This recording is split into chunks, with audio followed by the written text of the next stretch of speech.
is a whopping $7.9 trillion. To put that into perspective, the current most valuable company in the world. Hi guys! Welcome back again to the channel. Today we are going to be checking out why the Netherlands are so insanely rich. Well, looking at this view already, I think It's giving a rich view. Yeah. So let's get right into the video, guys. Alright. This is the Netherlands. It's a small country around 235 times smaller than the US, has a population of 17.5 million, which is about a third of Spain's population, but somehow it has the 18th largest economy in the world. Its GDP is larger than Singapore's, Qatar's, and Hungary's GDPs combined. So, how did it get here? Why is this tiny country among the richest in the world? Let me explain. One clear difference between the Netherlands and other countries is its geography, and it's weird and interesting.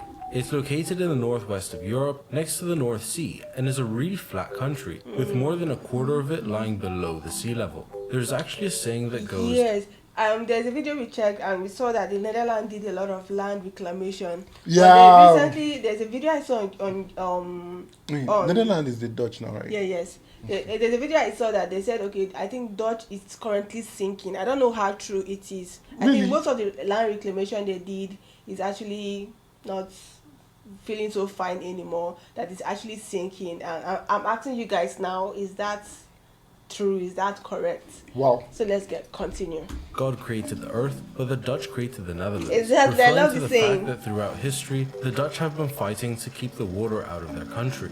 While it sounds like they're doomed because of the constant threat of flooding and their lack of a diverse geography, it's actually quite the opposite. Being below the sea level and having to protect themselves from floods, out of necessity, the Dutch became masters of the water, able to control where it goes and what land stays dry. They built dikes and dams, leading to an intricate and complex water management system. The techniques they use are so effective that they've even managed to reclaim land from the sea. Flevoland is one of Netherlands' 12 provinces, and essentially didn't exist until the Dutch decided to drain out the water and reclaim an area of 1,412 square kilometers of land. All of this water management is insanely impressive, but how does it help them economically? Well, the Netherlands has very fertile soil, making it easy to grow crops. Even the reclaimed land has great growing potential. And so if you couple this fertility with an expansive system of water management, you get a country that is very capable of developing its agriculture industry, something that will become very important later on. But for now, it's important to understand that the Dutch being forced to become masters at managing water, as well as the fertile land, gave it a head start in agriculture and allowed it to develop more quickly than other countries which were not forced to innovate as much. I also mentioned that the land was very flat, which actually helps a lot, since farming and building on flat land is obviously easier, enabling them to develop their infrastructure at a much faster rate. And when you also account for its geographical positioning, the story becomes even clearer. It's right at the North Sea, giving it access to maritime trade routes. The Rhine and Waal rivers, which flow through the Netherlands, also allows for trading routes between Germany and Switzerland to be formed, and generally being close to other developed countries such as England, Germany, and France made it much easier to trade, something which the Dutch are known for. But we'll touch on that in a bit. Its geography does give it an advantage, but no development would be possible without a bit of innovation. In 1594, the Dutch invented the wind-powered sawmill, which made the processing of wood 30 times faster than before. Instead of having to rely on manpower, they could harness the wind to do the work for them. This would happen in the windmill. Become crucial to the Netherlands. It's all beautiful and very tourist-like outside, but to see what goes on inside is marveling, guys. And if, in the sense of the agriculture, I want to know, okay, what agriculture, like what produce do they export? Yeah, like cocoa, what are they known for? What kind of, I really want to know that. But it's actually very impressive on the low, because to see that well, with this industrial production of wood, it meant that they could build ships at a much faster rate, solidifying their opportunity to become leaders of trade. And specifically, one company took this opportunity and ran with it. It was the Dutch East India Company, or as the Dutch call it, the Verenigde Oost-Indische Compagnie, or VOC for short. Established in 1602, this trading company was granted a government charter for East Asia, effectively allowing it to hold a monopoly on trade in East Asia. Asia. Combine this monopoly with a country that is leading the world in trade, ships, and innovation, and you get complete domination. This company became so big that at its peak it was worth 78 million guilders, which translated to today's money is a whopping $7.9 trillion. To put that into perspective, the current most valuable company in the world, Microsoft, has a valuation of $3 trillion, less than 2.5 times VOC's valuation. What? The Dutch East India Company was so powerful that it even obtained governmental powers, such as being able to declare and wage war, negotiate treaties, and establish colonies. But how did this help the Dutch?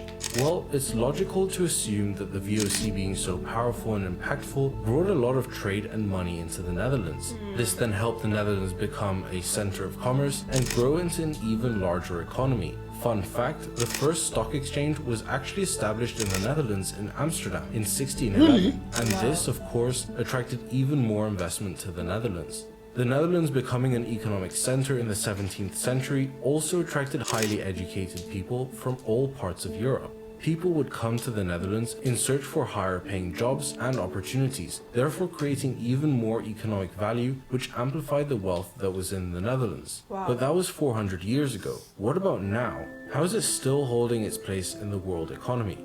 Nowadays, the Netherlands is... Sorry, excuse me, in part of the video it said the VOC was... Like, it got me thinking, are they like...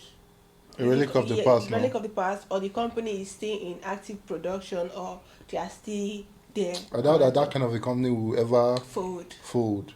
Because one of the buildings they showed as the company's headquarters looks like something of today. Okay, that's good to know. very well known for its agriculture and export industry.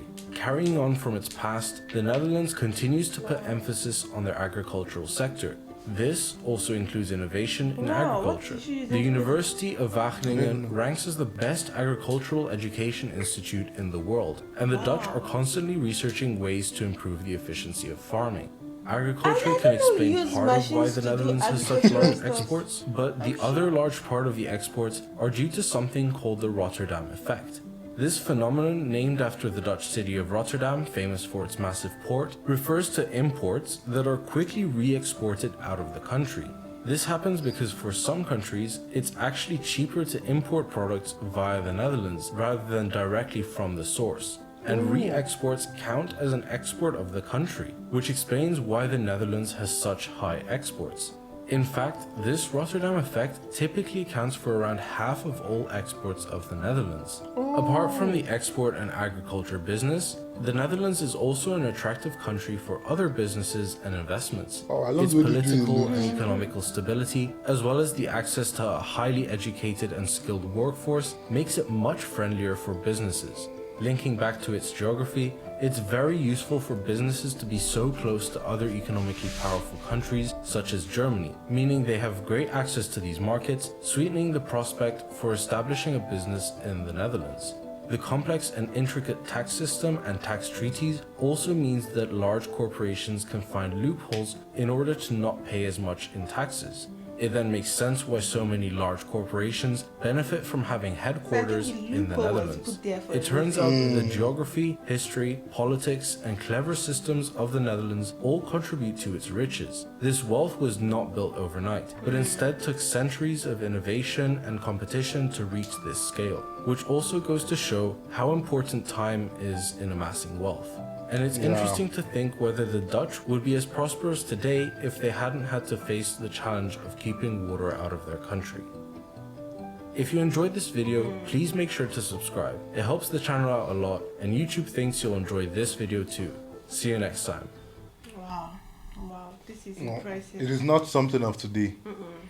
They have been working their ass off for years, and definitely it's paying off. It's paying off. Wow. And they made good use of every single tool. Yes, and even the bad occurrence, especially that them being above the sea level. And currently you can say, okay, this thing actually extends to them going into agriculture. They know how to turn one thing into multiple things. And seeing the agricultural system, I didn't know you can use machine to plant something. That's like they know how to turn one. Primitive or local, but I know the hoe and the cutlass. But you don't know about the machine. The machine part of it, because I know, okay, probably there are other tractors, other equipment, big machines that does the ridging and everything. But putting the soil into the seed into the soil is like, wow, that is new to me today. And it's actually very impressive to see that, okay, even in export, since they are in that sea area, let's do exports. Let's do agriculture. We have water to, do all of it's very impressive to see, and to see they even succeeded over time, and they are among the top successful nation or rich nation in the world. Is impressive, you guys. Please let me know what you think about this in the comment section. Do not forget to like, subscribe. See you on my next one. Bye, my love.